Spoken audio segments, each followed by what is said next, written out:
हे माँ, हे सरस्वती माँ, आज तो आप खुद मेरे शो में पधार रही हैं।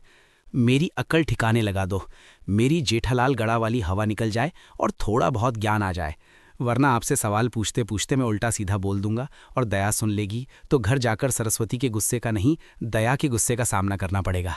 वाह जेठालाल, डरो मत। जो लोग कला और संगीत से प्रेम करते हैं वे मेरे परम भक्त होते हैं।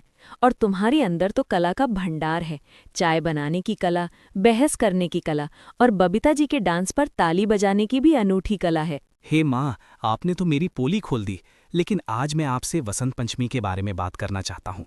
देखिए, मैं तो बिजनेसमैन हूँ, माल का सौदा करता हूँ, लेकिन ये वसंत पंचमी क्या चीज़ है? मतलब ये फसलों का त्योहार है या सिर्फ पतंग उड़ाने का बहाना? देखो जेठालाल, वसंत पंचमी सिर्फ एक त्योहार नहीं, ऋतुओं का राजा है। ये वो दिन है जब सर्दी की रजाई को लात मारकर प्रकृति पीले रंग की साड़ी पहनकर नाचने लगती है। और हाँ, ये मेरा भी प्रिय दिन है। इसी दिन मेरी पूजा का विशेष महत्व है। पीले रंग की साड़ी? मतलब आप भी हमारी दया और बबीता जी की तरह पीला पहनकर घूमने वाली हैं? पता है माँ, हमारे सोसाइटी में तो इस दिन औरतें इकट्ठा होकर पूजा करती हैं और फिर पीले चावल का प्रसाद बांटती हैं। दया तो एक दिन पहले से ही केसर में दूध बांधना शुरू कर देती है। पूरा घर केसरिया महकने लगता है। लेकिन मुझे समझ नहीं आता, ये पीले रंग का इतना क्रेज क्यों है? पीला रंग ज्ञान का प्रतीक है जेठालाल। ये उजाले का रंग है, खुशहाली का रंग है। सरसों के खेत जब पीले फूलों से लद जाते हैं तो ऐसा लगता है मानो धरती ने पीली चूना ओढ़ ली हो। ये रंग उमंग और उल्लास का प्रतीक है। और हाँ, ये मेरा प्रिय रंग भी है। अच्छा, तो इसीलिए टप्पू सेन जैसे लड़के भी इस दिन पतंग उड़ाने के लिए पागल हो जाते हैं। पूरी सोसाइटी की छत पर वो कटा है, वो कटा है की आवाज़ गूंजती रहती है। पिछले साल तो मैंने भी सोचा चलो ज़रा पतंग उड़ा लूं। मैंने 2-4 पतंगे खरीदी और छत पर चढ़ गया। लेकिन मैं क्या उड़ाता, मेरा तो हाथ ही कट गया। मतलब दूसरे की पतंग कटनी थी, उल्टा मेरे हाथ में चोट लग गई। उस दिन के बाद से दया ने मुझे पतंग छूने से मना कर दिया है। वो बोली, तू पतंग नहीं, अपना हाथ कटवा लेगा। जेठालाल, तुम बिल्कुल सही हो।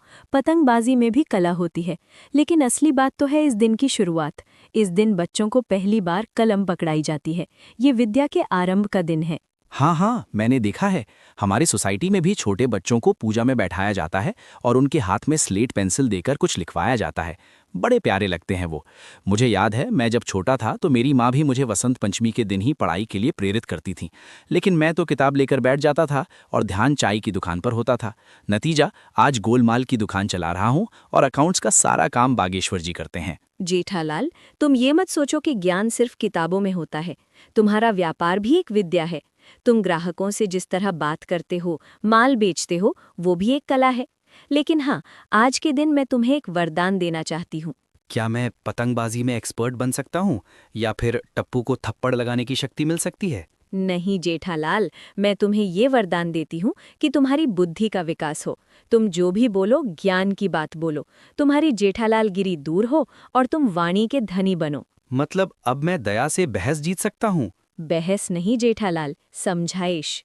और हाँ, इस दिन मीठे चावल खाने का भी विधान है। तो आज तुम दया से कहना खूब सारा मीठा बनाए। लेकिन ध्यान रखना, ज्यादा मीठा खाने से शुगर न बढ़ जाए।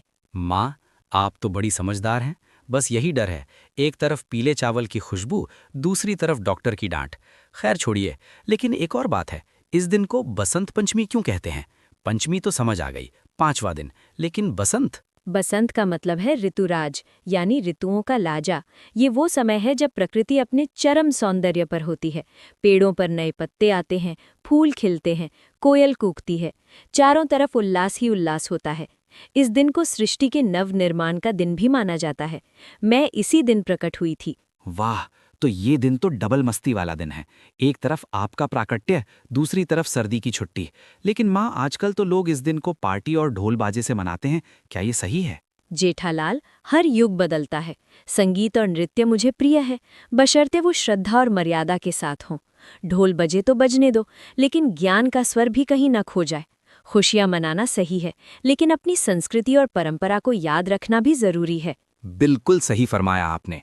अब मैं सोसाइटी में जाकर सबको बताऊंगा कि मैंने माँ सरस्वती से साक्षात्कार किया और उन्होंने मुझे ज्ञान दिया। अब देखना, टप्पू और गोगी मेरे सामने पेंसिल लेकर बैठेंगे। जेठालाल, ओ जेठालाल, अब क्यों बैठा छो? बहुत पॉडकास्ट कर लियो। अब उठो, बाहर बहुत सुंदर धूप निकली है। आज वसंत पंचमी है। चलो छत पर पतंग उड़ाने चलते हैं। मैंने तुम्हारे लिए गुटका भी ला दी है। अरे ये दया, देखा माँ, इन्हें मेरी चिंता। पतंग उड़ाने बुला रही हैं, माँ ने मेरा हाथ कटवाने पर तुली हैं। जाओ जेठालाल जाओ और वसंत का आनंद लो। पतंग उड़ाओ, लेकिन दया का हाथ भी थामे रखना। मेरा आशीर्वाद तुम्हारे साथ है। धन्यवाद माँ, आपके आशीर्वाद से मेरी बुद्धि ठिकाने आएगी ऐसी आशा है। लेकिन फिर भी अगर गफलत हो जाए तो अगले एपिसोड में हम कृपा करके चिंतामणि गणेश जी को बुलाएंगे जो मेरी गफलतें दूर कर सकें। तो दोस्तों, आज का ये पवित्र और थोड़ा गफलत भरा एपिसोड यहीं समाप्त होता है। माँ सरस्वती ने हमें बताया कि वसंत सिर्फ मौसम नहीं बल्कि हमारी आत्मा का उल्लास है। आप सबको वसंत पंचमी की हार्दिक शुभकामनाएं। जय सरस्वती माता और जय Shri Krishna. Please like, comment and share करें।